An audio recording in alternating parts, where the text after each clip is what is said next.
Easter evening.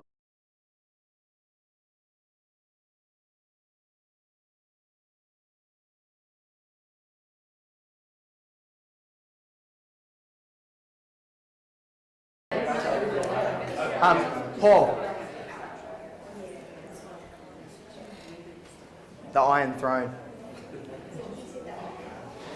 Welcome everybody, thank you all for coming. My name is Mark Sleeman, licensee in charge at PRD in Tamworth. We're here with all of our incredible team. Everyone that has one of these is a member of our incredible organisation. We all have the same mission. We all love assisting people on their journeys in real estate because real estate, in essence, in a lot of ways, is inbuilt into our Australian culture, and we all love it. Would everyone agree with that?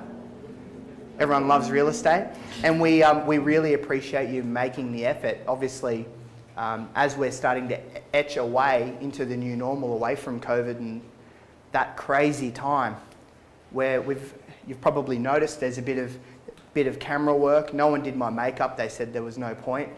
I won't read into that too much, but we've got it live streamed to about 80 real estate lovers, just like yourself, from around the country. So they're all there. They're online.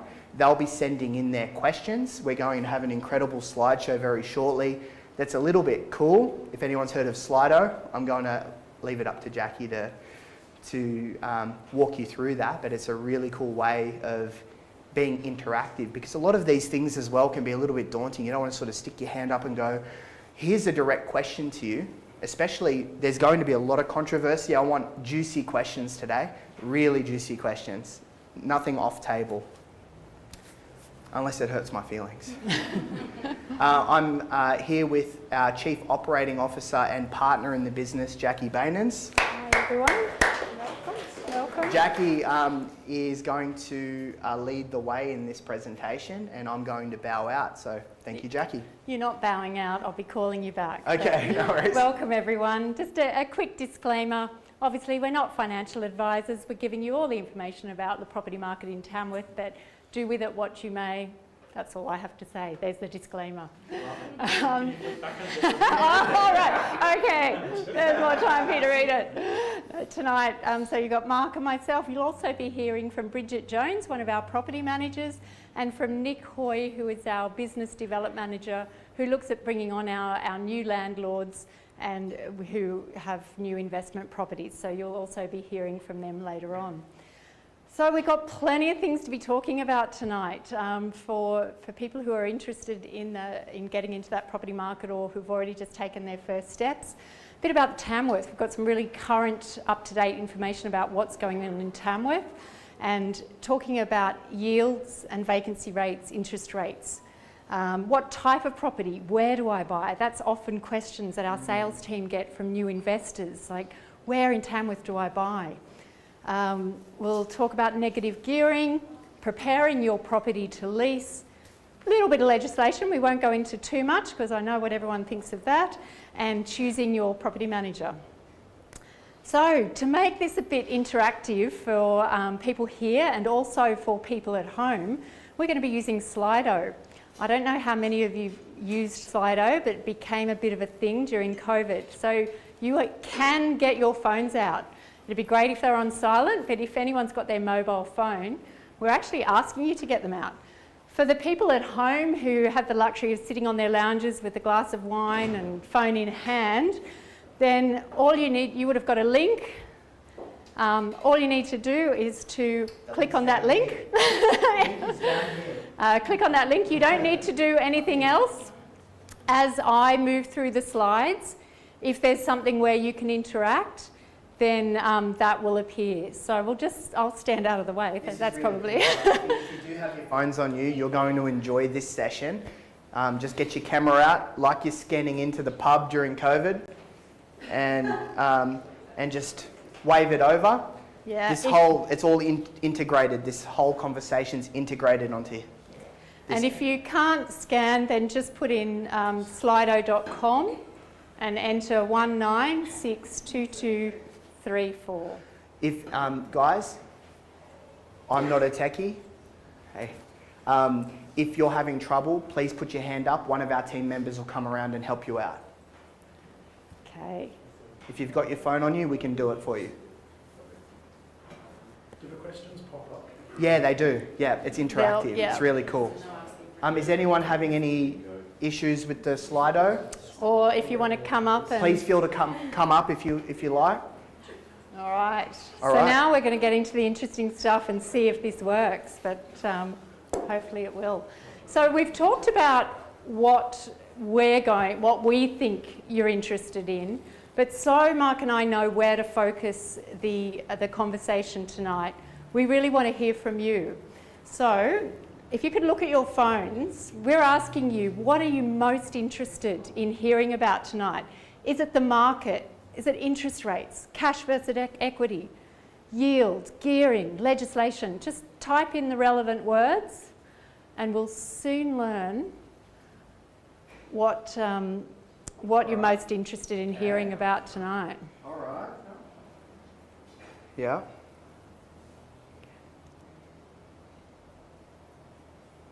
Okay. Oh, well Keep done. them coming, guys. This is awesome. Great. It's pretty cool.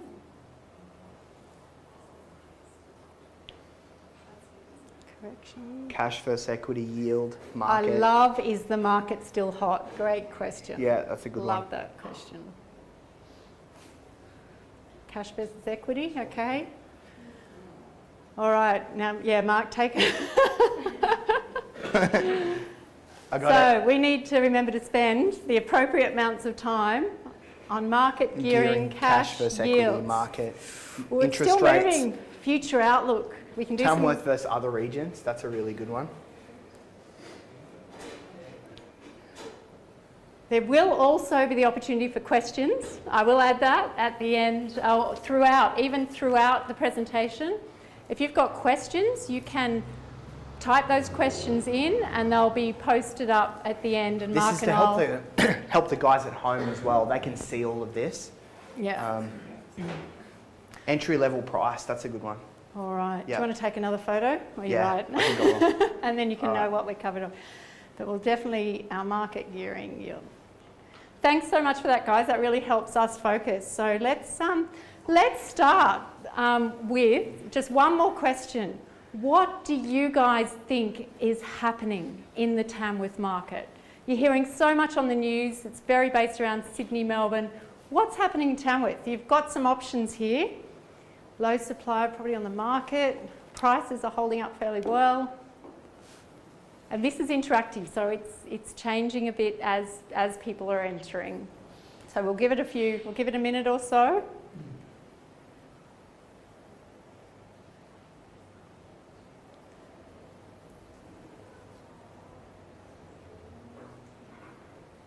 I think we've got some pretty knowledgeable people in the audience here.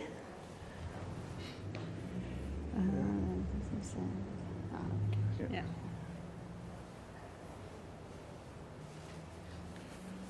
Cool.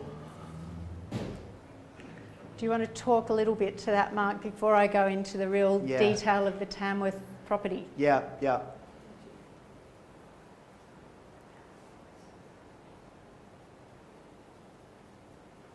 think we'll reverse engineer it. This is 120% correct. So I'm glad that no one clicked that at this stage. Excess of property on the market, we're just nowhere near there. At the moment we're at around, in Tamworth, so every stat that we discuss, unless we say just at PRD, we're talking about the whole market here in Tamworth. Here in Tamworth there's around 150 houses available for sale, and 2010-11, which was in the height of the buyer's market, there were 570 houses available in Tamworth. In a balanced market, there's around 400 properties available, so that was around 2014 here in Tamworth. And we started, at that stage, we thought a seller's market was announced at 350 properties. That's when a seller's market's announced. That's more buyers than sellers. People are starting to see strong capital growth. That's at 350 properties. And we've got 150 available here in Tamworth. There's only 80 listings coming on every month, and there's 85 listings being sold every month. So this low supply market isn't getting any better. And to realise the effect of it is just to be a tenant or a buyer in today's market. That's all you need to be. There's such a low supply. We don't have a long list of builders. We don't have a long list of, we've got plenty of land, but the process to develop that land and to get that on the market, then to build the house, we needed that stock 12 months ago. So you're starting to see now that council are a lot more lenient with their LEPs in development, and allowing people to develop and build dual occupancies and trios and quads, and getting affordable housing done as soon as practical. I think they pushed Arcadia through very quickly in no time, because they need those 800 blocks available ASAP so that the construction can commence. So I think everyone's really working to trying to solve this issue, but you can jam the interest rates up 3% more, it doesn't matter. The supply and demand in a regional centre is still going to be strong, because people will still need to move, people will still need to live somewhere, yeah? So I can't see this low supply changing in the next 12 or 18 months. We're going to maintain a seller's market for at least another 12 to 18 months. So please give me your house to sell. We have some wonderful agents here. You know, if I said to Lisa or Beck or Amy or Jas or Sue Ellen, hey, here's someone that would like to sell their property, you're never going to get a no, now's not a good time. But what we are hearing a lot is Mark, Lisa, Sue Ellen, Jas, Amy, I'll sell if you find me somewhere to buy. So that's why this low supply market's not changing in the short term. Jackie. Yeah, and I think just touching on this one there, this is what I felt if you're fairly new to the market and all you're doing is and you're listening to the news and hearing interest rates, and I get called by the news quite often to come in and try and get the doom and gloom story. What they're after is people being nervous about the impact of interest rates, and that's what the news is putting out there, and therefore you'd think not many buyers. Our agents on Saturdays for opens are still seeing really good levels of buyers wanting to purchase in Tamworth. And a strong mix. When I speak to Beck's got out-of-town investors coming from everywhere. So it's one of those things. Yep. Okay, thanks for your feedback on that. Now this, as part of PRD, we have a research department who can get access to all the latest information. So we've had this updated, this particular one until 30th of June, and then I've got some more up until 31st of July, just so you've got the absolute current information in terms of what those interest rates are doing to impact the market in Tamworth. So median house price, if you're not aware of that term, median's not average, it's the middle. So it's basically looking at, you've got the lowest house price, you've got the highest house price. If there's 12 houses, they pick, I'm going to say 13 houses, they pick the middle one, and they say, what was the price of that middle house? So the median house price at 30 June in Tamworth is $440,000. Now, you know, just 2 years ago, that was $350,000. Yep. So that's a 25, 30%. Yeah, there it is, actually, right there. There it is. I don't have to do the math. No, it's there. 25% on 12 months. So that's the last 12 months from 30th June, the house price, median house price in Tamworth has gone up. So if you bought a house in Tamworth 20 years ago, you've held it for those 20 years, then your return per annum is a 10% return. Units are better. Yeah. That's the affordable housing coming in, Yep. that people want more affordable housing as the price is going through the roof. People are compromising on the 3 or 4 bedroom house and going, I need a 2 or 3 bedroom unit, because that's in their price bracket.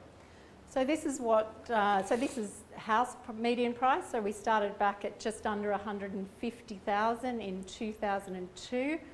I know for some of us here, 2002 doesn't feel that long ago, and I sort of think, how the hell? Why did 150,000 sound expensive back then? Doesn't seem it now, but that's how it works. So, and then we've had this really steep increase over the COVID period. So median unit now at 345,000. Yield. So when we're talking about a rental yield, that's basically looking at how much rent do you earn in the year divided by the value of your property, if we're looking at gross yields. So yields in Tamworth have been consistently fairly strong. So for units are a higher yield, they're up around that 6%, houses just around sort of 5%. And when you compare this to the big cities, Sydney, Melbourne, your yields are much more down around sort of that 3%. So very good, stable yields in Tamworth.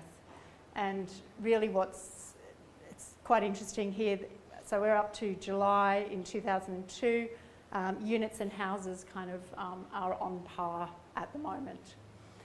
What else you need to look at as an investor is your vacancy rate. So what's happening in vacancy rates in the market?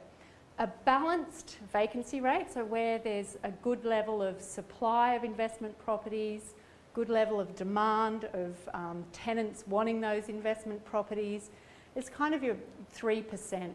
So that's what I guess the economists would say is a balanced investment, a healthy investment market. Sydney is the black line here. So Sydney years ago, back in the teens, 2012 to 2017, operating at a below 2%, whereas Tamworth was more up around that healthy level. And then it just went completely opposite from 2017. So Tamworth's vacancy rates have been on a continual decline since 2019. So, which basically means if you've got investment property, you're more likely to find a great tenant to fill that property and rent your property faster. Yeah, there are hot rates, between, I'll leave it to Bridget and Nick. They're going to have a couple of real-time stats on what price brackets move quicker, lower vacancy, if you're thinking of buying a place. Yeah, yep. Okay, and then just for those that were interested in interest rates and impact on that median house price, the real jaggedy grey line is the cash rate. So that's interest cash rate, just what the Reserve Bank is putting out there. Date-wise, we're starting here at 2005 and coming through to just July 22. So you can see that we had those much higher rates up until about June 2016, and then they came right back down to below 1% from 2020. There's a question up the back. Yes, sorry, was that slide just before, is that gross or net yield? Gross yield. Is that from online, Pip? Yes, that's from online. Yeah, Yep. cool. And I'm just going to get some cooler air in here. Okay, so whilst interest rates were coming down and were very low, in the black line is median house price in New South Wales. So this is Sydney, regional, everywhere. We saw skyrocketing house prices throughout that period of time. And this good old steady, stable, but ever increasing red line is our Tamworth market. So Tamworth just doesn't have that volatility that the rest of New South Wales can have. So we peaked in New South Wales and the cities, prices really peaked in about May 2021. That's where they hit their peak. Tamworth still continued to increase, and I think Mark disagrees with the stats here, but the stats Just to in show recent, a slight little decline in the last month or two of Tamworth median because of those interest rate hikes that have happened over the last few months. But I think in reality, what we're seeing in the market is still very strong. Still strong, All our agents on the ground are saying strong. Yeah. But you can see, plain as day, Sydney, although large swings of capital growth, very unreliable. And your holding costs as well, like your entry level in Sydney is middle figures 1.1, 1.2. Now you've got to carry that. That's only going to rent for $600 a week. So you've got to find the difference in the value. Whereas in Tamworth, you buy yourself a place for $4,450, and guess what? It's going to rent for $4,450. So you can buy more and you can carry them for longer. Whereas in Sydney, all it takes is for you to hang on to it for a bit too long, or to have that tenant out of place for a bit too long, and you find yourself in some grief if you're a new investor. So that's why regional is the highlight, you know. Tamworth's plain vanilla. It is you know, good. it's Steady, Harry Potter stable. and pizza on a rainy day. You know, it's beautiful. Slow onward, upward. But. All right, so there was some particular request for cash versus equity, and how do you use equity in your home or other investment property to purchase investment property. So you've got, usually when you're going to buy a property, you need that 20% deposit. You either use cash or you look at what equity that you might have available. So I've got a little example here. So you own your home. It's got a value, current market value of $500,000, and you've got a mortgage on it of $300,000. So that means you've got equity of $200,000 in your own home. So if you were to go to a bank and say, oh, I'm looking at an investment property, I'd like to consider this property, but I don't have a cash deposit, then the bank could look at that value of the house and go, okay, well, we can lend you up to 80% of your value, so you can increase the mortgage on your home up to $400,000. That gives you an extra $100,000 that you can put towards a deposit. That's based on a residential land, but commercial is between 30 and 40. Rural is at least 40%, if not more. And business lending really starts at 40% plus, depending on each individual circumstance. Yeah. So if you have any questions, any further questions on that cash versus equity, just pop them through on Slido and we'll answer those later on. And we've got a couple of lovely bankers in the room too, Yes. from a couple of incredible organisations. So if you go to a PRD rep, we'll matchmake you with someone. Yeah, they'll be very happy to talk to you about that. Yeah. Okay, now this is the juicy stuff. What type of property should I buy and where should I buy?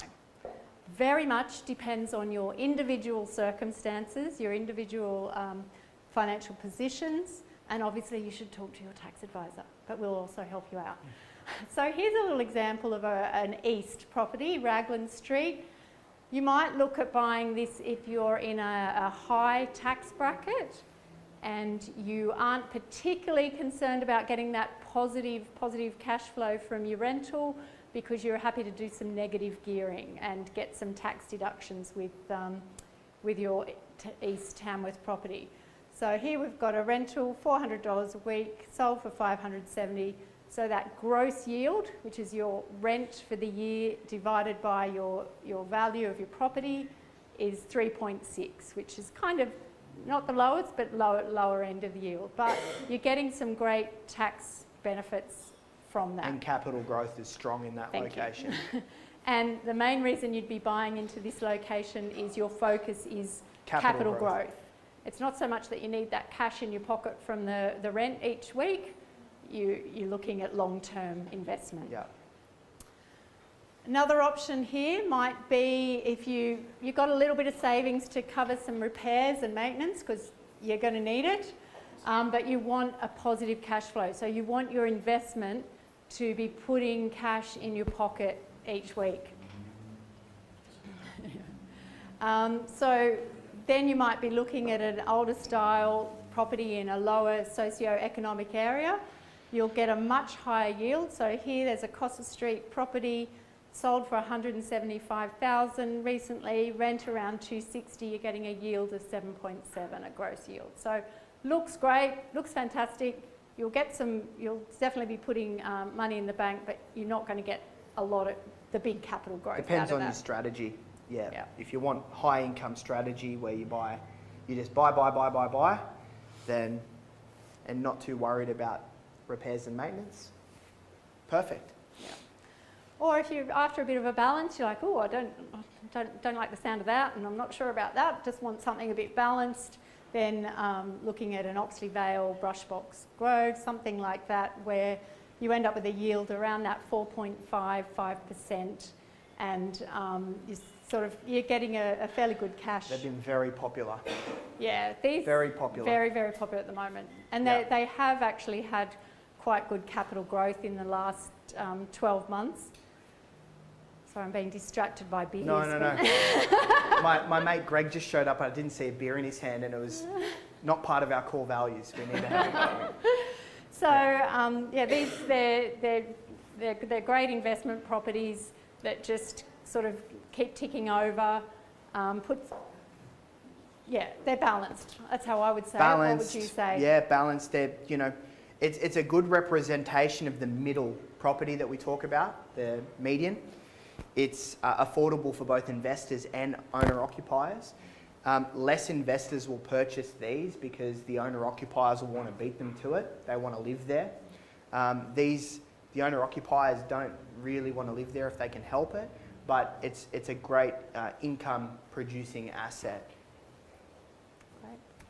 All right, now I'm going to go into a bit of depth on rental yield and cost to consider because, yes, Pip, question? Can I ask a question? Yes? What area would you reckon be the first time investor purchasing it? Oh, it depends on your personal circumstances, isn't it? That's a good one. Do we want to answer that now? Yeah, go for it. That's a juicy one. We get this a lot, and this was one of the actual things that came up, where to buy. First-time investors really need to look at, are you looking for something that's going to build your cash position, build your income, or are you you might be a high income earning individual and you're looking to minimise your tax position. If you're a high income earning individual and you want to minimise your tax position, this is what your best first investment property looks like. Or, as I'd put up here, a brand new build. You might want to do a brand new Kalala, Moore Creek, brand new build. Plain vanilla, Get heaps of depreciation, 4-bed ensuite, tax deductions. sign, get a key, tenant in place. You'll only get about 4%, but you'll also get 3 or 4% depreciation on the back end. So perfect if you're a high income earner. If you're someone that is looking to build your cash flow to further pursue your portfolio, then I'd be looking at one of these two. If you don't want to get the shits with maintenance, sorry, I can't say that. If you don't want to get a call from your property manager every second minute with a repair, probably not this one. But if you want something that sort of takes care of itself, you can concentrate on your work, and you've got this investment property that's taking care of itself, growing in value, rents slowly increasing as well, something like that. Okay, great question. Okay, so rental yield. It's a little difficult for you to see, but just some things that you need to think about when you're purchasing your first investment property. So this is a great little calculator. We're looking at a purchase price here of about $500,000, weekly rent $500, nice and straightforward. You've got to consider when you're purchasing that property that you're going to have council rates. So I think in Tamworth now, $2,500. You'll have building and landlord insurance, so make sure you take those into account. You'll have property management fees for a very good service if you go with the right agent. And you take all those into account, which you should then come up with, okay, well, I had my gross yield, which is my rent over the value of the property, but my net yield is taking into account those costs that I need to consider. But at least with this property, we get a positive cash flow, so that's what a positively geared investment property is. But just some tips for those who are really just starting out and looking at their very first investment. Ensure you budget for 2 weeks vacancy as a minimum. Every time a tenant changes, there will be a vacancy period. The higher the rent, add a week. Yeah, so that is absolute minimum. We always try and lease them quicker, but you need to have a little bit in the kitty. And then also just set aside some funds for repairs and maintenance. So 4 to 6 weeks rent as a minimum for your repairs and maintenance. The cost of a boiler these days, if the boiler breaks, that's an emergency repair. You need to replace that for your tenant ASAP. What are they going for, girls, now? $2 grand, I think. The minute we get a broken boiler at an investment property, we've got to call that landlord and say, you've got to replace the boiler, the tenants don't have hot water. Okay, that'll be $2 grand. So keep some in your back pocket for that. We're going to do a little negative gearing case study. So just to delve into that a little bit more, we've got an example of Donna. Donna purchased a 3-bedroom home for $450,000. It rents for $465 a week, so she gets an annual income of over $24,000. Her expenses for the property, which are her interest, she's got rates, insurance and management fees, $33,000. Looks a bit scary there. I've got income of $24,000, costs of $33,000. But also she gets a quantity surveyor to come in and look at the depreciation on this property.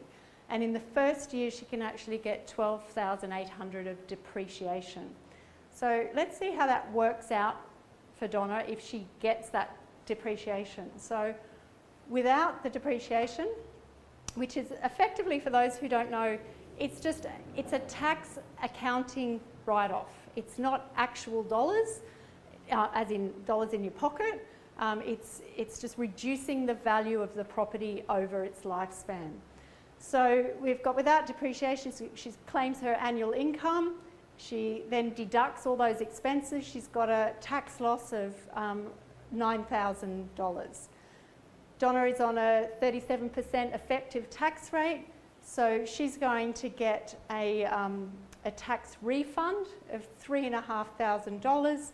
So that property is costing her $6,000 a year, which is about $116 a week that she's actually got to go into her bank and put it towards her investment property to keep it ticking over.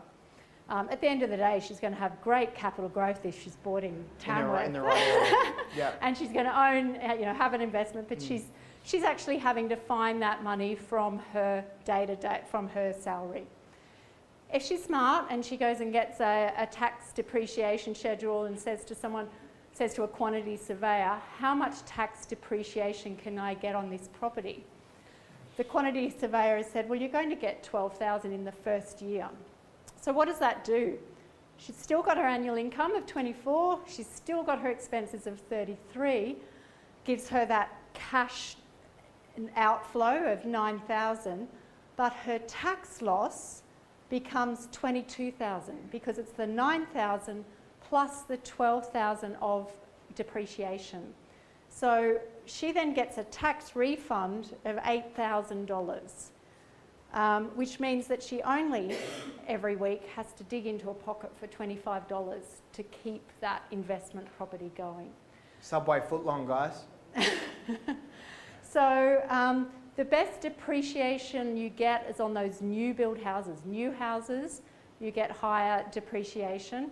On the older style east property, it's probably already been fully depreciated. You'll only get depreciation if you go and do a reno. You reno the kitchen, you reno the bathroom. You'll be super surprised with, even if you buy an existing property, how much depreciation there is in it. Yeah, you should always get one. Buy an investment property, get a depreciation schedule. There's something there. So just don't expect that your accountants will go, here's your depreciation schedule, because it's not actually something your accountants do. You need to go to a quantity surveyor or come to... Go to your managing agent. Yeah, go to your managing agent. They'll arrange it for it. They get you in touch with the right people to do that. It's a one-off cost. I think they probably cost about $700, $600. $1,000. Something like that. You've got it for the life of the property. So it's a one-off cost up front. It lasts for that life of the property, and it's so worth it from an actual tax minimisation. Yeah, if the property still has some depreciation. If it's over 25-year-old and nothing has been done to that property, you're probably not going to get much. As much. Yeah. Okay, so now you've heard enough from me. We've got one of our property managers who, Bridget, come on up. So Bridget works in our property management team, and she, of all people, knows how to prepare your property for lease. Over to you, Bridget. So we have a specialist property management team, so no matter your question, we have a specialist to be able to help you. Whether that's your property manager yourself for general everyday questions, how's my property looking, or whether it's in admin and accounts, or whether it's our dedicated leasing team as well. So we've got someone to help you no matter the question. On average, we lease about 20 to 30 properties per month. So we definitely know the market. For August alone, the inquiries that we've had is 949. In the last 7 days alone, we've had 214. So a lot of inquiries for our leasing team to get through, but that's what they're there for. Lease in the month of August, we've leased 34 properties, so obviously just above our average. In Tamworth alone, there is 101 properties available as of today, and we have 16 properties out of that available. Pricing and marketing your properties. So to be able to get you your appraisal that we give you, we compare your property to similar that are in the same vicinity, the same area, and the same sort of market that you'd be looking for.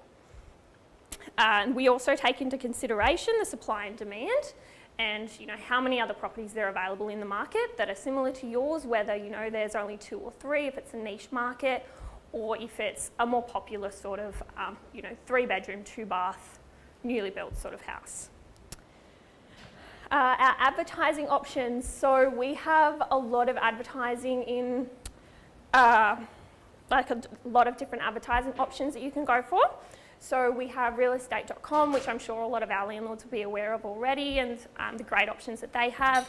We also have a brand new 3D tour that we can do. So that allows your tenants as well as yourself to be able to go through, click on each individual room and be able to see it from top to bottom, every little nook and cranny that there is. Gives you a good idea, especially if you are someone that's not local to Tamworth and you're not able to readily see your property. Be able to see the condition and any little maintenance and repairs that it may need to, have in the future. Assessing tenancy applications. So we do currently have quite a lot of applications. Sorry, I've just lost where I'm at. So we receive a large number of applications on a daily basis.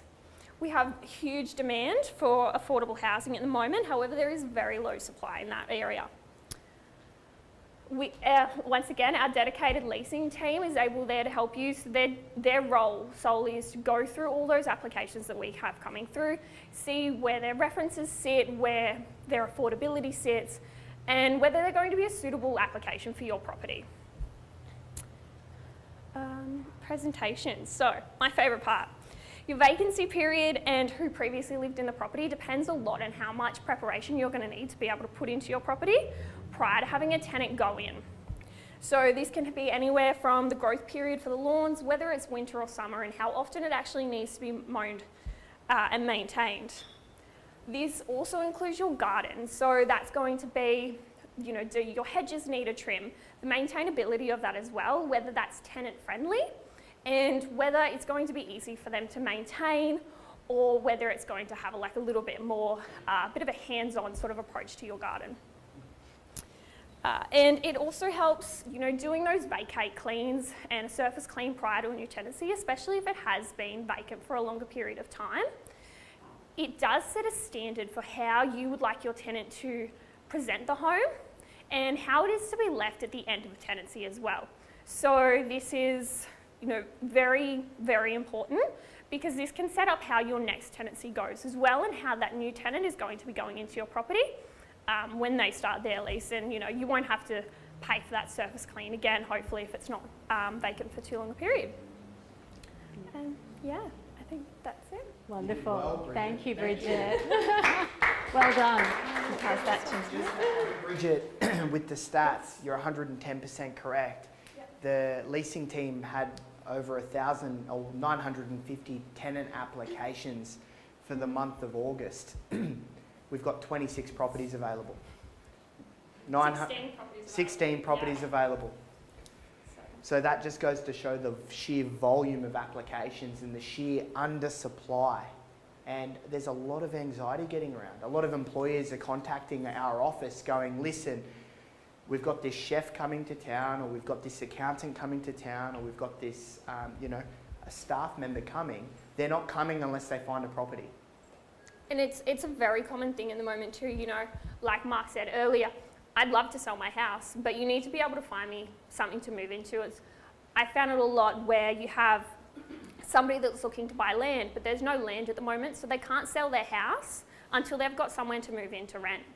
So until they can, find that land to build. It's the gift that keeps on giving. Yeah. And with relation to the maintenance, etc., if you're looking to buy an investment property, you just need to be aware that You buy an owner-occupied property that's had a one owner, like a beautiful home in Lemongums with immaculate gardens. It's been, one owner for 30 years. You buy that property for the sole purpose of investment. You need to understand, if you're looking to invest that property, the tenant that's living in that property is not going to have the time to make that garden look as beautiful as that previous occupier had.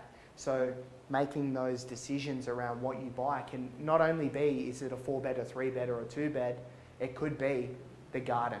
You need to think about the garden because you're paying for the garden, yeah? But your tenant shouldn't have to pay for the garden, yeah? Especially those higher maintaining the gardens, like, something that has a rose bush or, daffodils and things like that. Those ones that need constant care and, pruning and things like that. Bump up your budget for maintenance. Yeah, it can. Yeah, definitely. Yep. Great. Thanks, Bridget. Thanks, you, Bridget. Right, now I don't think tenancy legislation came up as a very big word when we asked you what you wanted to hear about, and I completely understand that. People don't need to as and long you as don't they've got need an to. us. Yeah, as long right? as you've got a great property manager looking after your investment property, they'll keep up to date with the legislation and make sure you know it.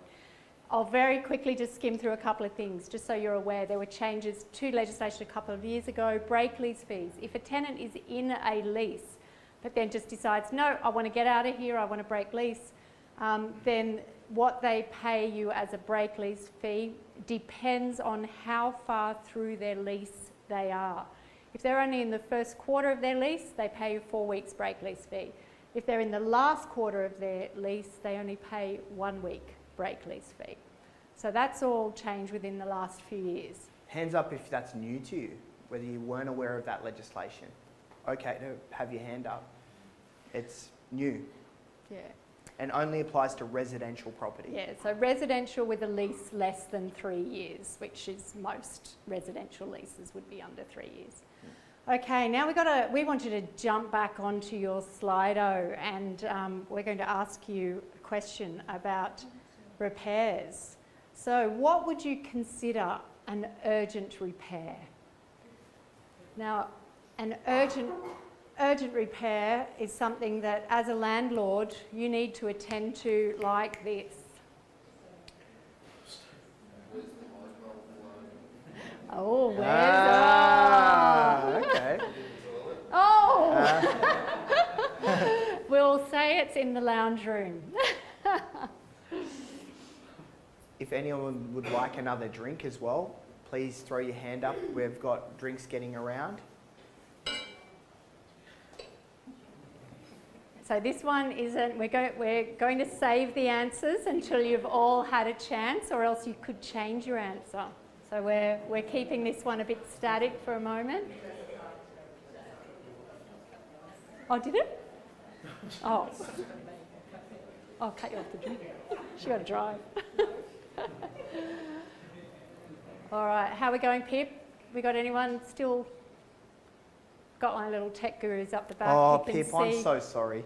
I've been getting messages from Pip. Anything we should know? Just got a photo from someone at home, live checking in. It's pretty cool, huh? All right, we still got anyone answering? All right, let's go to the answer. What's an urgent repair? Oh, guys, you're all over this. That is absolutely true. The blown light bulb, that's the tenant's responsibility. They can change the light bulb. Some of them can't, but anyway, well, they should. Stain on the carpet. Great, so urgent repair, basically main thing to know as a landlord is you have to act on that very quickly. If you don't, a tenant can actually go and find their own trade, sort it out themselves up to $1,000 and give you the bill. So just to be aware of that. How often can I increase rent? This has been a really interesting one in the current market. So in the last 12 months, with house prices increasing, interest rates going up, everything going up, landlords are wanting to increase the rent. And also people who have bought an investment property with an existing tenant are hoping they can increase the rent because they've just paid quite a bit more for this property. give them and they want to increase the rent. If there's already been an increase 6 months ago, you can't do it. You can only increase the rent once every 12 months, and you must give that tenant 60 days notice. So there are other things you need to be aware of. If you want to charge your tenant for water usage, then your property must be water efficient. So you need to get a water efficiency audit. If you have a pool, the pool must be compliant, or you can't lease that to a tenant. Sorry, Jackie. Yes? If you want to increase your rent, how much can your rent increase by and what amount? At the moment, that's market, whatever that tenant will accept if you want that tenant to stay in the property. And so there are no There's no guidelines ceiling on as that. There is talk of things like that coming in certain states, which would be Good question, horrendous. But at the moment, it really becomes a negotiation. What can you put forward to the tenant that the tenant might accept, or are you prepared to actually Run the see risk. that run the risk of that tenant leaving, having a vacant property for a couple of weeks, but then you might achieve that It's very high much level like of rent? very much like sales, where an owner can ask any price they'd like. It doesn't mean they're going to get it. So, and it's that balancing act of, that tenant vacating, then that property becoming available for 2, 3, 4 weeks. You've lost that rent. So if you can get a 5 or a 10% increase on the value, happy days. But if you increase it substantially in a short space of time, it's likely you'll overshoot the market as well. Brent? Rental in the metro, they're everywhere. Newcastle, Sydney, No. rental auctions are a thing. I know, that's a very tabooed subject, but my sister was looking for a rental property in Wollongong. It's advertised for $500 a week. Calls the agent, and they go, "Oh no, our highest application at this stage is at $650. So you need to be at $650 or more." Oh, okay. That's a real thing in metro locations. We don't see it as much here. I think we're a bit more old school in Tamworth. Yeah, sort of that weird. There's that, Yeah, and also because the demand in Tamworth, the really strong demand where you'd get that auction style, is the lower end of the market. It's not so much the higher end of the higher market end, yeah. at this stage where you've got that real competitive there's also edge.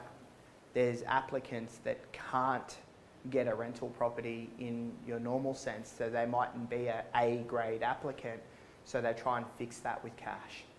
So they go, "Look, I know you've got a wonderful tenant lined up, but we'll pay an extra $200 a week to get it." So they try and get their way in through cash as opposed to their individual application. Not happening here yet. Yes, Pip? Just on the rent increase, as property managers, do you advise landlords when is the right time to increase rents? Yeah, so as property managers, we'll review those rents each year and talk to you as a landlord to say, okay, either at the time when the lease is about to be renewed, or if they're in a periodic, this is what we recommend the rent should be based on the market. And everything that we spoke about earlier in terms of that Bridget spoke to you about, in terms of assessing how many properties are available, what are they renting for, so that we've got all that information available for you. There's a lot of variables in the back end as well. It's not all about cash. You might have this wonderful tenant that doesn't bother you whenever something's, if it's little, he or she will just go and sort it out. Those little things add up. Or you have someone that pays the premium rent, but the minute something falls off the window, there's a work order. So it's a bit of you've got to really listen to your property manager, because they've likely have had that tenant for a period of time and might say, "Listen, yes, you could get an extra $20 a week, an extra, $1,000 a year, but this tenant takes care of the place like it's their own. So don't increase the rent on them. Just enjoy having a wonderful tenant in the property." So it's a bit of got to balance it out. But I understand why this is such a big topic now, because as the interest rates lift substantially, $100, $200, $300 added to landlords' expenses every month, there's only so much lenience that you can offer as a landlord. But a tenancy, a lease is the second highest form of ownership. So you can't, just because your expenses went up, you can't just go and pass it on to the tenant immediately because they're in a lease. And also, if you have signed a 2-year lease with a tenant and you've agreed a rent increase within that 2 years, so after the first 12 months you've agreed a $20 increase, that you're stuck with that. So it doesn't can't matter. It doesn't unagree. matter what interest rates did. Doesn't matter what the market It's did. binding. That's what you're stuck with. So, yeah, we're in a market where, as property managers, we're not recommending the longer leases at this stage because we just, as It's as moving too rents have quickly. been moving up, we don't want to tie you into anything Yeah. for too long. But no one could predict what we're in. Like, no one could predict this. Like, when we signed the 2-year lease 12 months ago, no one thought we'd be in the shortage we're in today. So, Yeah. All right, so another little legislation one for anyone who quite likes the techie bit, and for those people at home. How often do you think your smoke alarm needs to be checked by a qualified technician? I think, Mark, you've got a message? guys from our tech team out the back, this slide will be made available on our Facebook and YouTube after the event if you'd like to access it. The whole presentation. And if you want access to the actual slide, I'm sure we can email it to you as well. Yeah. All right, how are we going, Pip? We've got enough answers there? Yep, all right, so smoke alarms. Woohoo, every 12 months. So, well, you've got a tenant in that property, every 12 months you need to have it checked for smoke alarm compliance. So you can either get your own electrician that's probably going to charge quite a bit to go out there and check smoke alarms, or there are smoke alarm companies that agencies work with that kind of do an all-inclusive. We sort it out for you. $99. Just run with it's that. all done. Don't take control of your own smoke alarms unless you're an electrician. Yeah. Just give it to us. We can then hand it to a smoke alarm specialist, and it's there. You know, it indemnifies you of forgetting and not doing it, and then it being 13 months and it's out. Yeah.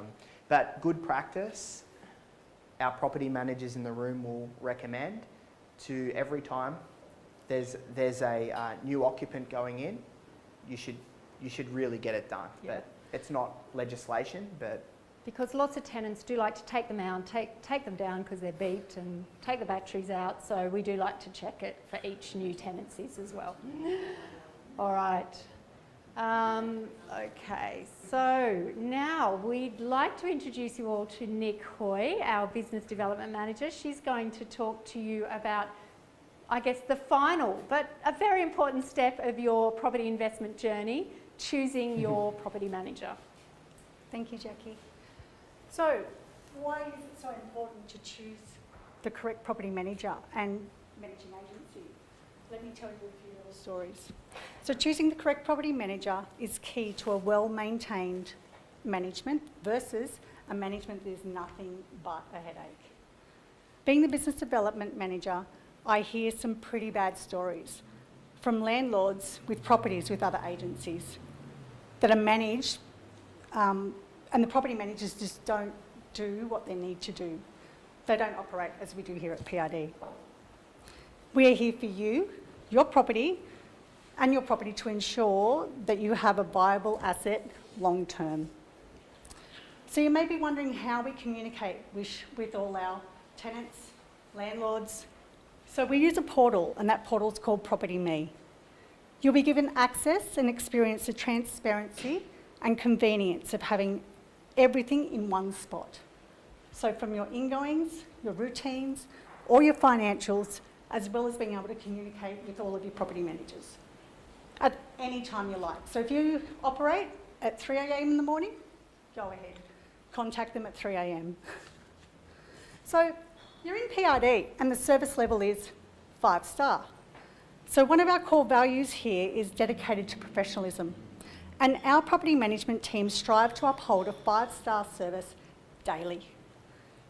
This is something that we are very proud of, and we achieve this by our strict procedures that are followed by our dedicated property management team and leasing team. So apples are definitely not apples when it comes to property management reports. And PRD understand the importance of these reports. So we ensure that all of our ingoings, outgoings, routines, as well as Anything that we sort of do for the property, like if there's phone calls, are completed in a timely and thorough way. These reports are key if we ever need to go to NCAT. So the first routine, you may be wondering, what happens? Like, how does it all happen after my tenant's selected? What do I do? So the first routine is done in the first 6 weeks after the tenant goes into the property.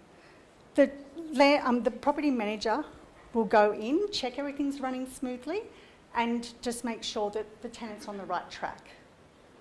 The property manager will then complete routines every 6 months to ensure that the property is well maintained and that you're going to have a property that's viable long term. We can actually do up to 4 routines per year, and you are quite welcome to attend. All you need to do is contact the property manager and they will be able to let you know when the next one's coming up. So, what is an ingoing? So an ingoing report is just like painting a picture of your property. Before the tenants go in, we take photos, notes, and we include those in what's called a condition report. So the tenants will receive a copy of this. They'll need to check off that report, sign, and then return it back to PRD. So then we have an evidence of what the property was like prior to the tenant going in. Once the tenant actually moves out, gives their notice, we need to do what's called an outgoing report. So the outgoing report is completed as soon after the tenant vacates to ensure everything has been left in an accepted condition.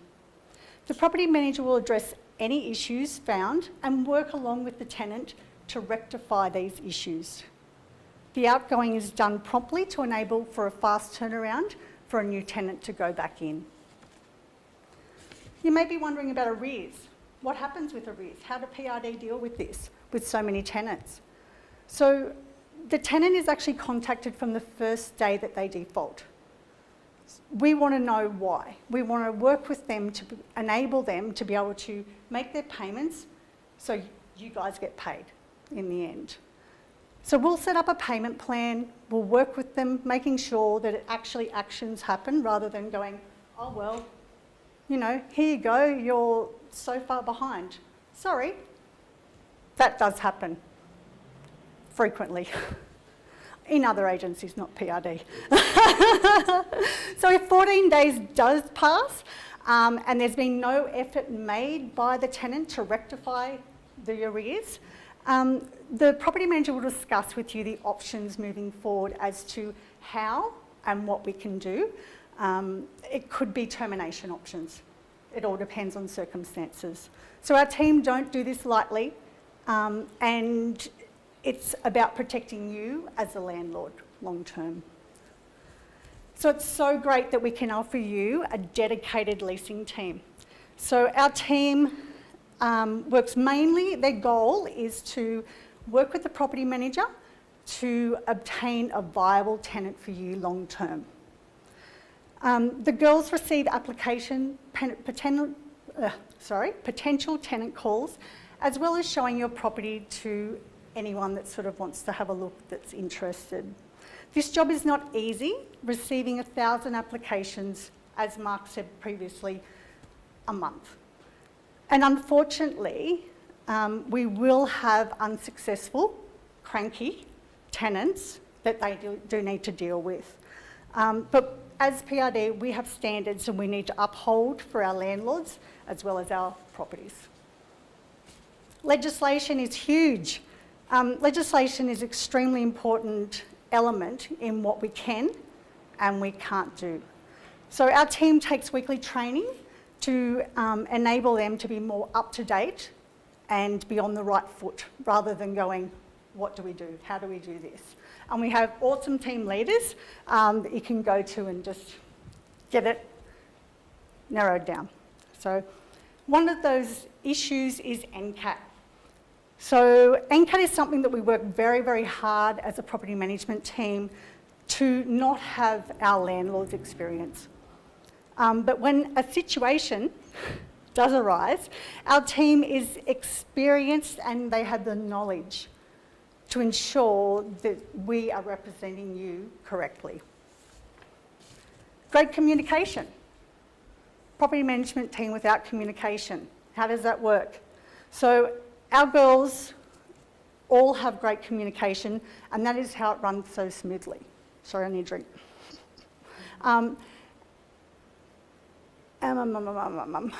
So, and the girls will conform to whatever form of communication you prefer. So say that's phone, email, Property Me portal, any way you want, face-to-face, the girls will make it happen for you. So why do we do nights like tonight? Providing you with useful, timely and relevant information. Tonight is a prime example why PRD is different. We love to educate and give our knowledge to our landlords and potential landlords to enable them to be more informed, educated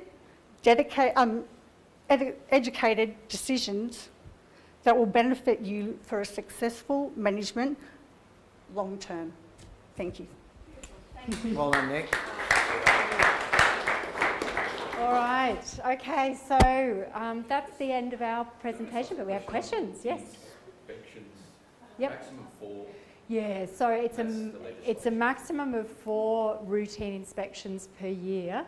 We do 2 main ones every 6 months because we like to leave those others if we have to go back because a routine's been quite bad and we've had to say to the tenant, you need to fix this, and then we want to come back and inspect because that is then counted as one of those 4. So we do our first 6 weekly when a tenant first moves in, then we'll do 6 months. Over COVID, it was really difficult. We used all the new apps that were coming out for tenant-assisted inspections where tenants would inspect their own property, send us photos, and we'd try and write reports. Really, really difficult. But we did our best to try and keep up that 6 months. We couldn't in all instances because we just couldn't get into properties. But we are back up to date and we've got everyone back on their six monthly getting into properties, and which has been fabulous to be able to do. So we just hold those 2 for when we really need them. But for just for the guys at home, what we'll do is we'll repeat the question because it's likely that the guys at home won't hear. But Craig asked a really good question about how many times can a property manager inspect a property on behalf of the landlord, and the answer was 4. 4 a year. 4, but so we'll do 2 main ones. That's communicated to the landlord via quite a detailed report as to photos, lots of photos, comments, recommendations for any maintenance, or if the tenant hasn't been looking after the place, we'll let the tenant know what they need to fix, and then we'll go back and do another inspection. Okay. All right, so we are up to that question time of the night. Is this the right slide? Did I just jump something, Pip, or we're good? No, it is that one? Okay, so you should, or do I go one forward for questions? So if you'd like to, ask your questions, guys, if you'd like to ask your questions this way, no problemo. If you'd like to ask your questions face to face, I'll bring the microphone around. people bring the microphone around. Who's got a question for us? Oh, we've got one. Oh, there's one online? Cool. Where do you find that Wendy. calculator? Oh, God, that calculator, and I don't know whether I should have got copyright because I did steal it from, I think it was an ING website. But Nothing is original, ladies and gentlemen. I googled rent yield calculator, and I'm pretty sure it was ING. But a lot of our banking partners in the room also, also have it. on their websites, they'll have their calculators. Speak to your bank manager. They'll help you out. And I'm going to talk to our PRD head office about getting one on our website We need because one on I our thought it was website. amazing. I was like, this is so cool, and it Yeah. was so easy to do. So, Yeah. do you guys have one? On your Yeah, website? you've got one on your head office one, I'm pretty sure. NAB, Yeah, you do. ANZ. Who else have we got here?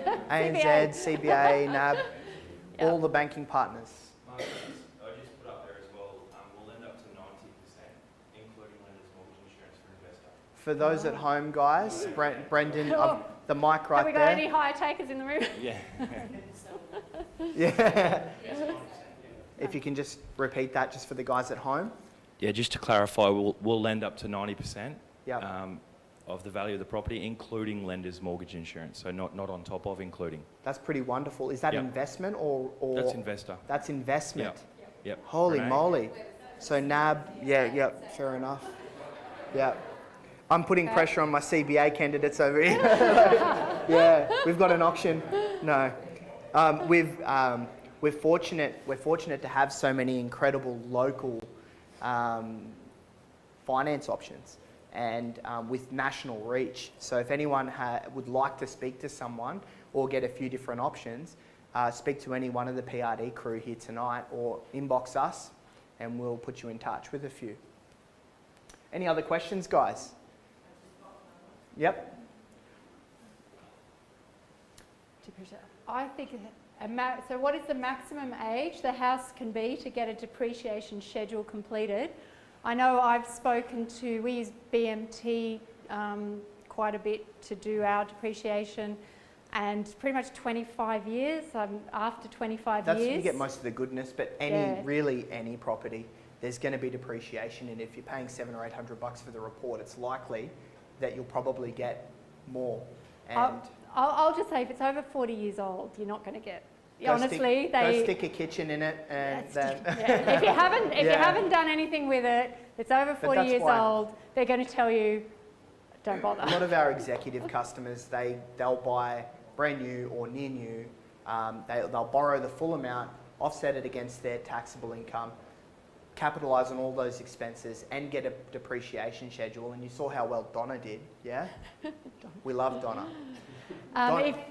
If you want to find out more about that, just try Googling BMT, tax depreciation, or come and talk to Nick Hoy. We can put you in touch with BMT. They can very quickly do quotes, estimates for you on your property.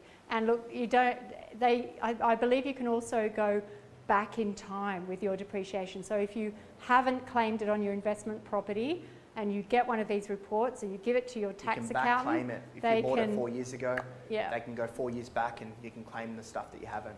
Yeah. So it's well worth the good exercise. There's a lot of long-term landlords in this business, in this room, that swear by depreciation schedules, and they'll murder me if I put them on the spot, and I'm not even looking at them.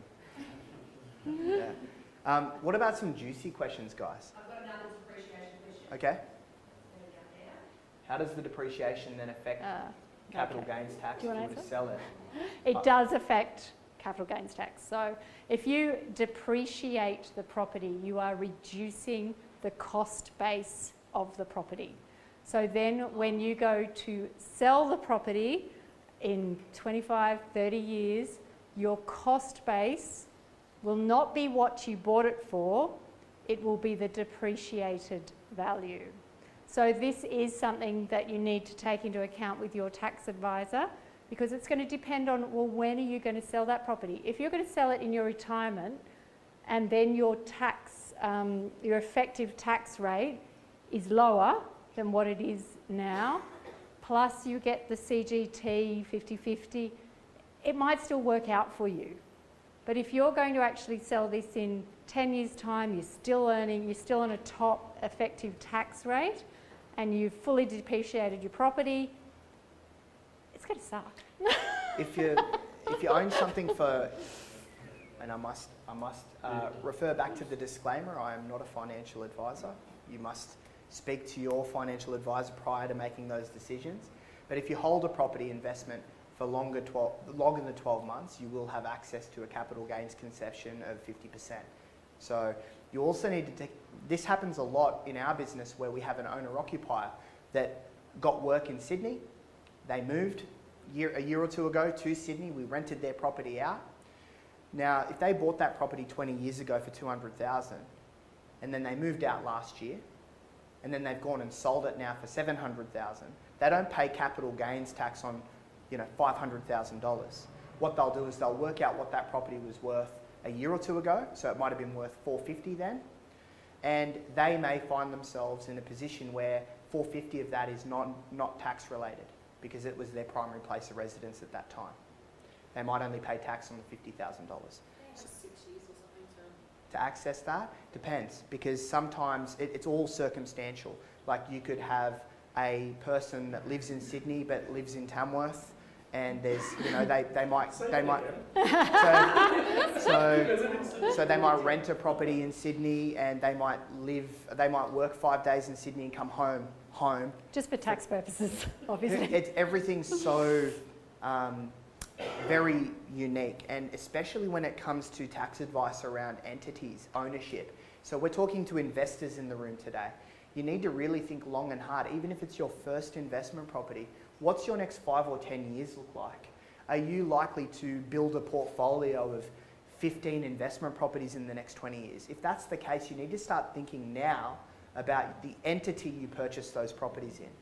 So are you buying that property in your own name? Are you buying that property in a company name? Are you utilising family trust? Are you buying in your super fund? Because they all are different property vehicles for investors, and it's not a decision to make lightly. And you can't reverse engineer it. Like, you can't go, okay, well, I set up a family trust now, I want to put all these properties in the family trust. No, you change the name, you pay stamp duty. You don't want to pay 20, 30, 40 grand in stamp duty just to switch it into another. Yes, Jordan. When do you make that? Sorry, Jordan? When should you decide to go from Yeah. in your name to... That's a great question. For the guys at home, Jordan asked, when do you need to start thinking about what entity you buy in? Really good question. We get this a lot. It really is circumstantial around whether you're buying as an individual, whether you're buying with a couple, a wife, or a husband. You know, you might have hubby or wifey who is the breadwinner in the relationship, over 150K income. You don't want to be creating more of a tax problem for him or her by buying a property and then adding that income from the property as that individual income. So you can buy an investment property, it gets lumped into your personal income tax if it's in your name. So you might find that that she might access her husband to purchase that property because he's a stay-at-home dad, his income is 20 or 30, and he can wear the extra 30 or 40K in income without his tax bracket bumping up to a new level. Does that make sense? But if you're looking commercial investment, if you're looking long-term, Jordan, if you're thinking I'm going to buy one every year for the next 10 years for my superannuation or for what, then you really need to be thinking about from day one setting up a company and setting up a family trust. It'll cost you 2 or 3 grand to start it. It'll cost you 2 or 3 grand a year to have it. But that vehicle then, it's a separate entity, and then you can distribute that income depending on the year. So that it's a distribution company. And if you get super big, then you can start adding bucket companies to that so that you never find that income landing in your personal tax. It'll always be in a company tax, taxed at a company rate, 25%. Once again, I can't give We are not financial advisors. This is based on my own experience, and yeah.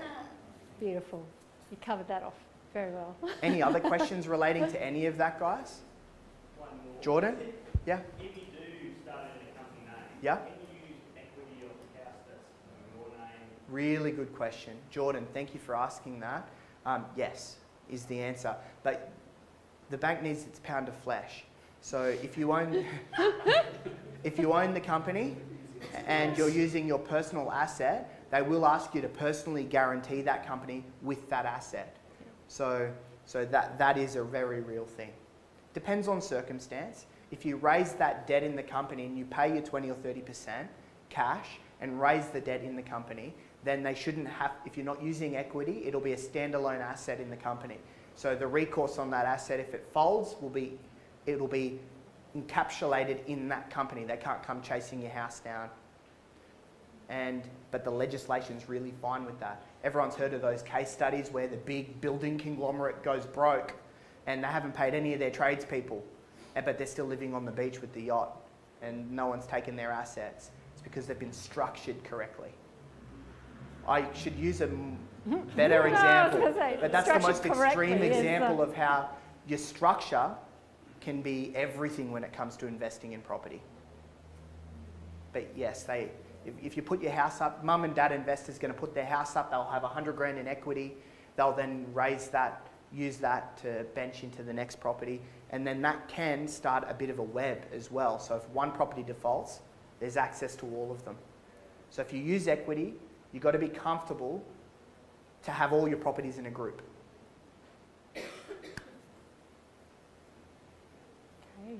Asset cross-collateralisation. Yeah, Thank you, Deb. that's the term.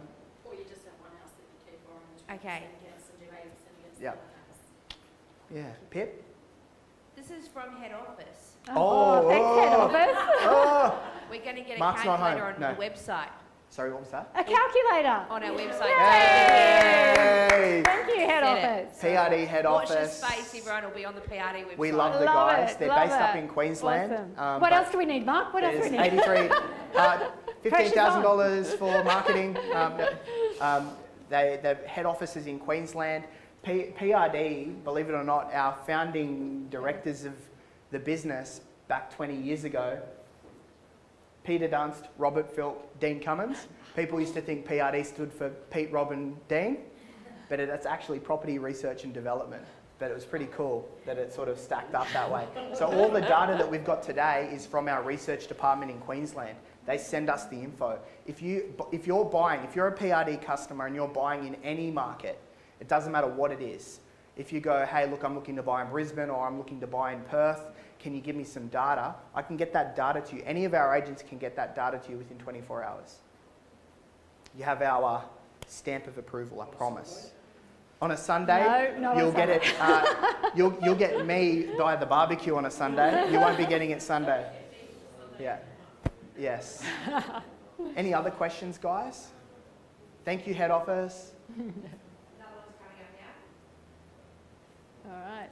Do banks give loans to trust account with no income to the trust Oh, Deb, we're throwing that to you. I think she's shaking her head. to a trust with no income?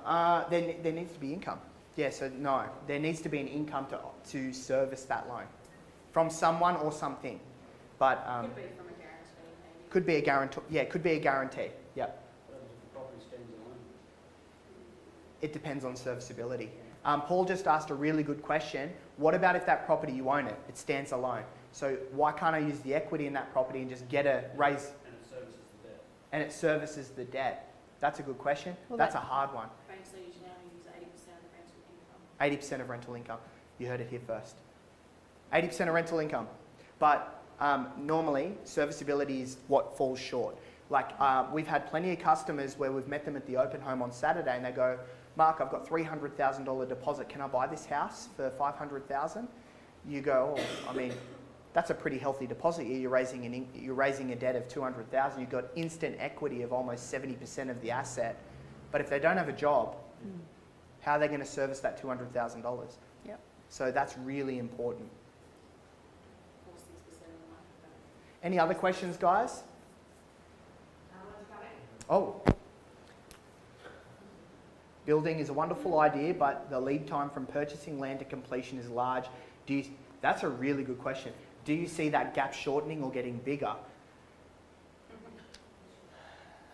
Shortening in long term. Like the bottleneck, like the land availability in Tamworth is very short right now. What we've gone through in the last couple of years is very unique. But when you hear the builders starting to advertise again, that's when they need work again. But right now, builders are 6 months away, or 3 months away in some cases. So unless you're banking to buy that land and build on it in the next 2 years, if you're not prepared to hold that land for 2 years, then building may not be a short-term option for you. So if you want cash flow, you're better off buying existing as a landlord. But if you're happy, you might inject your money in a location that's a growth area, like Moore Creek is the prime example of this.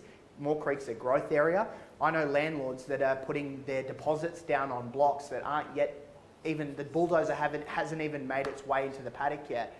But they buy it at today's price and they expect that they buy a block for 180, they expect in 2 years from now that block will be worth 230, but they only pay their deposit and they don't have to calculate any interest over that time until they own the block.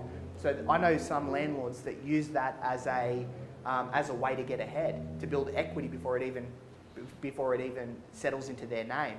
We had a prime example of a customer that bought a block of land in Windmill Downs. This was for their primary place of residence, but it ended up working out really well. By the time they paid the deposit on the block, and the market went up, substantially, and I think they paid around 2 for it. And then the going rate for a half acre lot is around 300 to 330 now. So they owned it for a couple of weeks and was able to transact it and move it on. But no one felt ripped off. That's just the new value for block rate. And they owned it for 2, 3, 4 weeks. Good on them. So that's my example of how land can work in your favour. But if you're looking for cash flow, you'll settle on the land. You've got to wait 6 to 8 months for it to construct again. So it's good for higher income earners. You can't claim, they've stopped this now, but you can't claim the interest on the land. So you can't just go and buy a block of land and sit on it and land bank it and claim the interest. That happened a lot, especially in metro locations. They stopped that because developers were just buying large parcels of land when they needed a tax write-off, and they could claim the capital growth on the asset over a period of time. It would just keep getting dearer and dearer. But the country needs more houses. The country needs more units. So they said, righto, developers, there's no tax benefit to you holding the land. You either buy it and develop it, or someone else will. So that all of a sudden, a lot of developers didn't like that. Plus, Mark, the gain might offset some of the building costs too. Yeah, 100%. So Yeah, 100%. building costs, they might be 100K to throw out. Yeah. Well, the country as a whole doesn't want people, we don't want people to hold land. They want doors. They want people renting properties. We're in a rental crisis. So that's why a lot of the tax concessions are now favouring units, dual occupancies. They want more doors. They need them. Do I need to go to a new page, people? I'll move up. Any other questions on construction for anyone while we're talking about it? It's really topical right now. But it's now the average build rate is 1,800 a metre, 1,900 a metre. I know when I built my first house back in 2010, I paid 1,050 a metre. 2012. 1,050 a metre. So 10 years ago, 1,050. To build that exact same house, the exact same bricks, the exact same height and ceilings, the exact same Dakin reverse cycle unit is double the value. I think it cost me $230 to build it. Now you're looking at $460 to build it. It cost me $370 to put it there. House and land. So who can tell me real estate's a bad option for personal growth? Yeah? Pretty awesome. I'm a bit biased though. So is everyone that has one of these. They're going to be biased. Any other? But you should have an investment strategy. Balanced portfolio. We have a corporate accountant in the room that's come to the dark side in real estate, and balanced portfolio. Balanced Have some portfolios. shares. Even though Use your super tax advantage. Buy property. Buy lots of property and rent it through PRD Tamworth. No. Make your decision. There are other people out there, I think. Any other questions, guys? It's getting I've sort of, got what's two the time? questions on capital Okay. gains tax that are coming through now. Oh. What? When do you pay? Yeah, that's a decent question. When do you pay capital gains tax, Jackie? Oh. Jeez, it's been a while. When you sell it. It's basically sell it and Yeah. then it's included in your, when you lodge your personal tax return after in the year you've sold your property. When you sell it. Yep. Green one? Yeah, thank you. What is capital gains and what percentage do you pay? So the percentage will be your effective, whatever your personal tax rate is. And if you've held it for that 12 months, then you don't have to pay 50% of the value of that gain. Yep. And it depends on what entity you own it in. So Yeah. people use companies to buy properties because the income is isolated in the company and so is the capital gain. So that's why people have bucket companies attached to their family trusts. They buy property in the companies, and unless they pull the money out of the company and put it in their bank account, that's the company. That company pays the tax rate. To company tax rates, 25% roughly. So they're paying 25. They might be someone on a high income and they're already at 40%. If they bought that property in their own name, they've just gone to 48%. So they're just creating a tax problem for themselves. Yep. I don't know if I should have this slide up on the Facebook page after this. Only for cool people that attended today. Right, No, here's we'll share a good one. Advice for first home buyers. Shall I buy investment property or a house for myself first? Given property prices in Sydney, buying a house will be a pocket burner. True, very true. You won't have access to your first home buyer's grant if you purchase a property as an investment. You will only get it if you're an owner-occupier. But you know, you might choose to live in that property for a couple of years and then make a move to access your... The government's not listening to me. There's about nine... No, There's about 9 different first home buyers grants. It depends which one you're taking. yeah. So no, yeah. grant if you build, there's no grant if you buy. Yeah. Yeah, that's There's right. So about it's for 9 new to encourage new builds, Yeah. new homes, and then there's going to be a regional first home buyers kicking off next year. Yeah. Yeah. We've got a first home buyer's guide with all the grants available here in the office. If you'd like access to that, we can hand that to you tonight if you'd like it, or we can email it out to you. Just speak to any one of the agents. We have a Tamworth Property Watch report every half year. So all the data that we've just shown you, every half year we collate it and send it out. We have creating wealth documents, we have investment documents, first home buyer documents. You name it, we've got the research. You just reach out if you need it. What time do we wrap up? I think we should be looking at it now. We're Do nearly you at find 7. that buyers, lenders are struggling to get finance Oh yeah, we're approved 7:15. We should within be the wrapping up. settlement period? Oh, actually, this raises a really good question. Remember how I spoke about how if you pay a deposit on a block of land and it takes 12 or 18 months for that land to settle? Same with say a development, for example. They're under construction, you're paying a turnkey price for a property that's under construction. You'll find that if that construction property isn't settling in the next 3 to 6 months, so it's a long-term settlement, that a bank won't actually value the property for you or issue formal finance approval until it's closer to settlement. So that's just something. If you're risk adverse, probably not for you. But what they'll say is, okay, look, we'll give you a approval within reason. Yes, you can borrow this money on this purchase price, but you need to understand the bank doesn't know in 2 years from now if that property is going to be worth what you paid for it, more or less. So they'll give you the formal finance approval a couple of months prior to settlement. We're getting that with all our land. Amy sees it with her land for sale. I see it with our development sites for sale, our turnkey properties for sale. So that mightn't suit you. You might want to buy something and it's settled and you know exactly what you're paying. Guys, we've held your attention for an hour and a half now, which I know is quite a long time when you're sitting there and also on screen. So I think with this one, you need to call Nick Hoy. She's always available. Call Nick Hoy and she'll talk to you about that. And it's variable on what you're renting. Yeah. Like, industry average is anywhere between 8 and 10% management fees. That's normal. But if you're coming to us with a brand new house, turnkey, low maintenance, it's going to be less.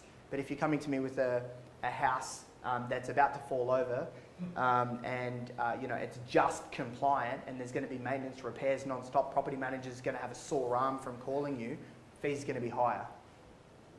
But don't select an agent on management fees. We're one of the dearest agents in town. The cheapest is not always the best. So call Nick. All right, We're I think we should wrapping wrap it up up. there. Guys, yeah. Thank you. One final question. Okay. Go. It's on the screen. Hopefully it's not a what's our fees. Oh, interesting. Do you want to... No, you can do that. Okay. I think the number one thing that separates us from other offices is that we are passionate about community leadership and about research and understanding, knowledge. Knowledge is what? Power. And our customers have the power at their fingertips. They just have to contact their agent and we can get them whatever they need. So we're not super agents. We are people. But I think that's how you can relate to us and your purchaser and your tenant. We like to please people, but in some cases we will walk away from business because the customer wants something that we can't give them. But what we can do is give them the knowledge to make the decision. That's really why you should speak to a PRD agent. And we're really awesome. But that's the number one thing is we offer you the knowledge, the research. You can speak to any one of our team. And one other thing, there's about 50 things. but I think everyone probably wants to get home. But we train every week. So we all get together, at least PM gets together twice, sales gets together twice. Every week we talk about what's happened that week, what happened last week, what's happening this week, and anything that's new in the market, because it can change day to day. The last 12 months, every month we thought we knew what the new market value was. It kept doing this. But we got together and we sort of collected those case studies and we sat down together every week, the good and the bad. So sometimes it's where we fell short. We share that with our agents so that they don't make that same mistake. So I think that's probably why we're a bit different to the rest. There's a million others. Yeah, I think we need to wrap it up, don't we? Guys, thank you all for coming. Yeah. Thank you all for coming. Really appreciate Pip's pointing at my phone. Please let everyone know there's a heap of questions online and we will answer all those questions. Yeah? Yeah. What, so online? anyone online, or if anything comes to you after this session, you go, oh, I should have asked that. Just email us, text us, inbox us. We'll answer that question for you. We really appreciate you coming, especially face-to-face. We love face-to-face. We appreciate you coming into our office. And at any stage, you're more than welcome to pop in and speak to any one of us, message us. And if you want advice on who to go to, finance, accounting, you name it, we'll point you in the right direction. And it is a very low supply market for all the investors in the room. If you're getting the shits because there's hardly anything available, you're like, listen, I've got my pre-approval, I'm ready to go. Just let your PRD agent know what you're looking for and they will phone you when that property becomes available. But it is a very low supply market. There's hardly anything available, but that will dissipate, it'll get better. I suspect the best time to buy will be in the new year, I think. But the owner-occupiers right now are ruling the roost in the marketplace because they need somewhere to live. So they're not looking to position their purchase at any given time. They're like, listen, I'm moving to Tamworth, I'm going to buy a house. And there's not enough houses. So if you're looking for a great buy, but there are some gems, get in touch with us. They do come available. Sometimes they sell before they even make it to the market. Have you downloaded the PRD app? Has everyone downloaded the PRD app? If you go into your app store, PRD Tamworth, our app's there. We put all our properties online before they go to open market, before they go to realestate.com and domain.com. We try to help our customers out that support us. If you're not going to get a steal, you're going to pay market value. But it's lovely to hear about the property before it goes to realestate.com, yeah? So download our app. Thank you all for coming and enjoying real estate just like we do. And we look forward to helping you into the future.